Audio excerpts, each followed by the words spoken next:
Inspiration FM.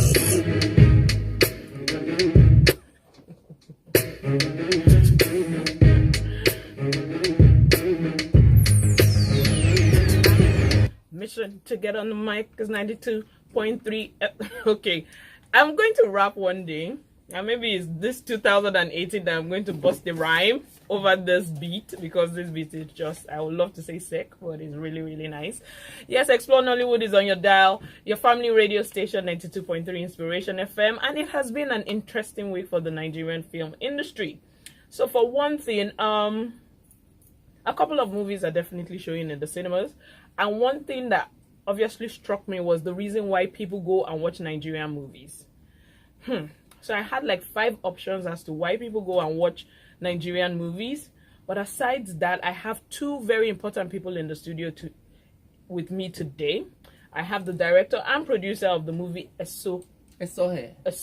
They're going to introduce themselves in a couple of minutes, or seconds, sorry. But let me just so what got me thinking was how we get the box office success that we have. At the same time, how do we get some movies that don't even have anybody turning up at all?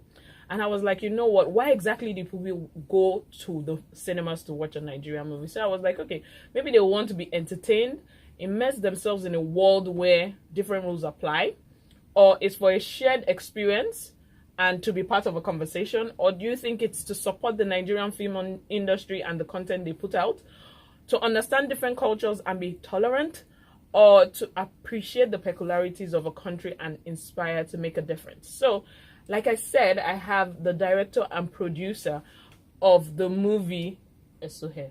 I hope I got that right. Yes, Esohe. Esohe. So I'm from Delta State, not from Edo State. So, but one thing that I really like is the fact that the movies that come out from not just from that part of the country have been pretty rich in heritage and culture.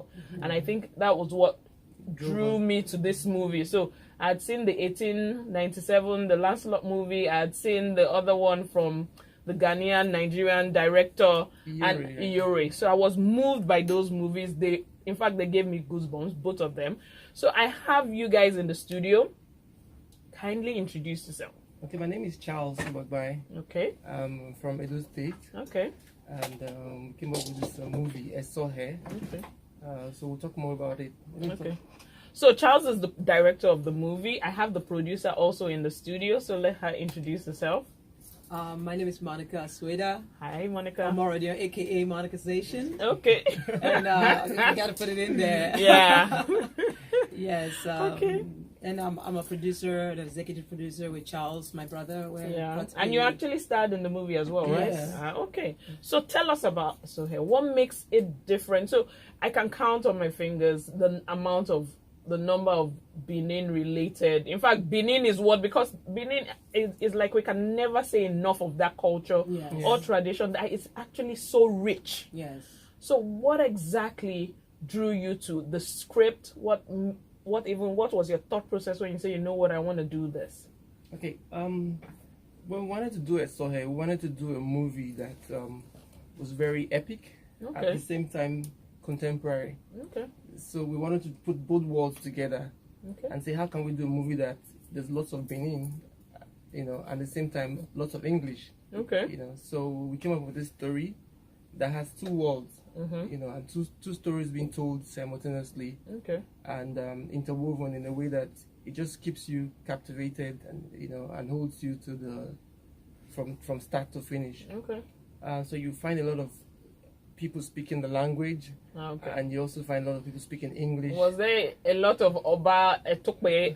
Did I say that? Oba Etokbe. I can't get over that. The king will live long. Long live the king. Long live the king. Okay. Yes. Well, did we have a lot of that as well? Well, the story talked about the lives of ordinary people. Oh, okay.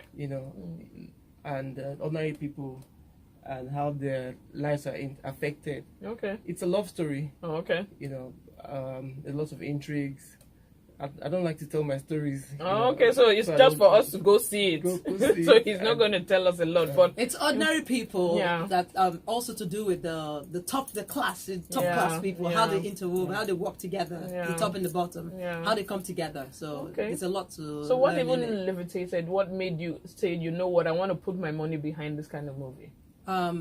I've lived abroad for over 30 years, and okay. I have I've seen every time we go to the theaters, they're always talking about their stories, and I'm like, we need to tell our story in Are our you own from Edo perspective. State, though? Yes. Oh, okay. I'm Edo State, Igbo, Yoruba, Benin, I'm everything all together. I'm in Nigeria. Okay, awesome. Yeah, so I was very intrigued by this, and we had a great review in America. We had a lot of non-Africans see the movie, and they learned. I mean, a lot of people came out of this theater talking about, oh my God, I didn't know about this, I didn't know about that. So we're very, very happy to sell our culture to the Western world. Yeah. So where exactly did you shoot?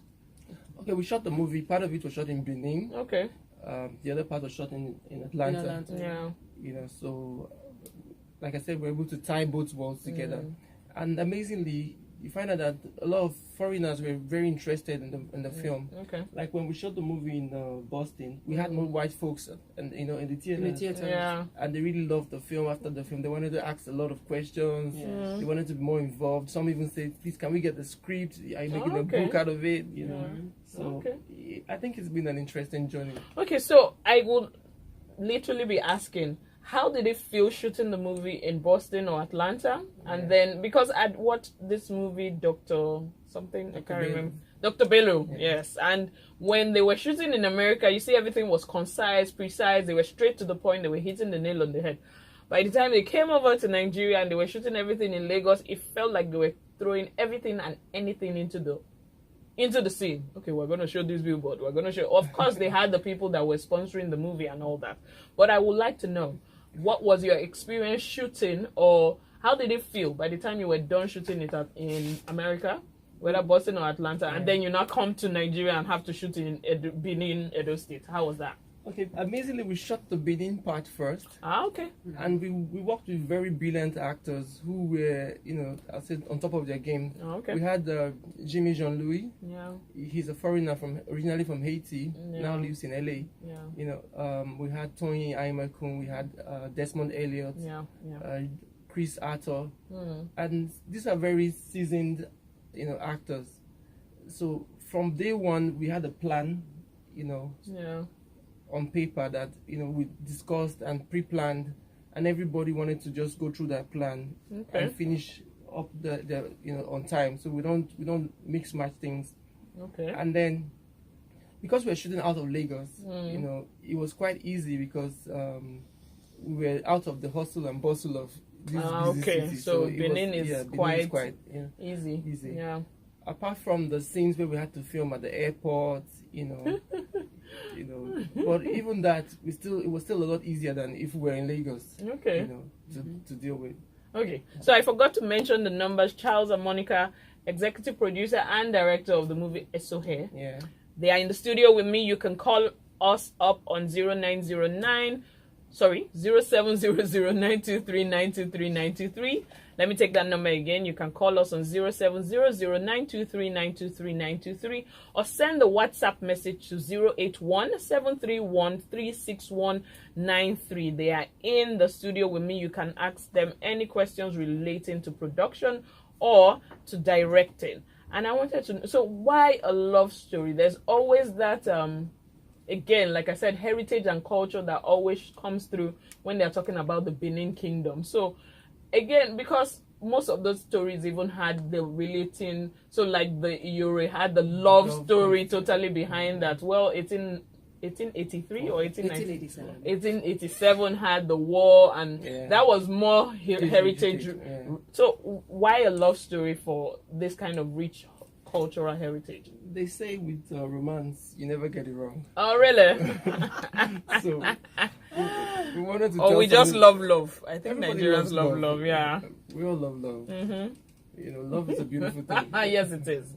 Yes, it is. And also, it's not just Benin. We have Yoruba in it. Yeah. We have this film is very rich. We have different languages: Pidgin English, English language, Benin, Yoruba, and so hopefully everyone would get something out of it.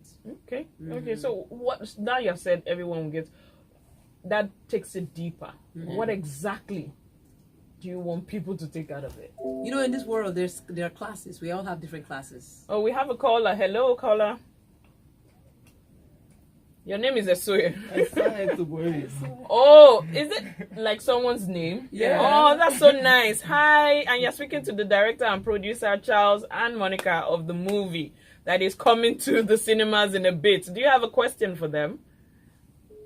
Oh, we lost that one. Oh, Esoye, please call. Oh, I didn't know it was a name. Oh, yes. okay. What does it mean then? Now that, before you answer. Oh, hello. We have another caller. Hello.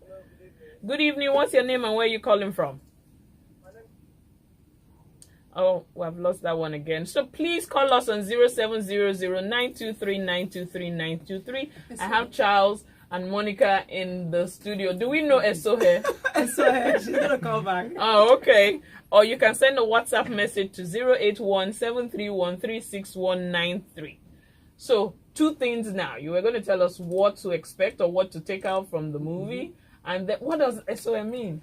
For me, it's got a lot to do with class. Okay. How the rich and the poor interrelate with each other. Okay. How sometimes because you're on top, you know, I mean. So basically, the hierarchy system that we find in most in the world, countries, in the world. It's so, in Africa, it's in the Western world, it's everywhere. Okay. Yes. Okay. But what does the name mean? So it's like a free gift. Ah, okay. So like a free gift of love. We have another caller. Hello. Is this Esohe again? Hello, good evening. Ofuri, okay. Where are you calling from, Ofuri, and what's your question? Ah, okay. Do you have a question for Charles or Monica? Okay. Yeah. Okay, the movie starts showing from the 19th of January. That's next Friday. This coming Friday. Yeah. In cinemas. So it will be in cinemas nationwide from the Friday the 19th. Yeah. Thank you so much. Okay, thank you very much. Don't forget you can still call us on 0700-923-923-923 or send a WhatsApp message to 081-731-36193.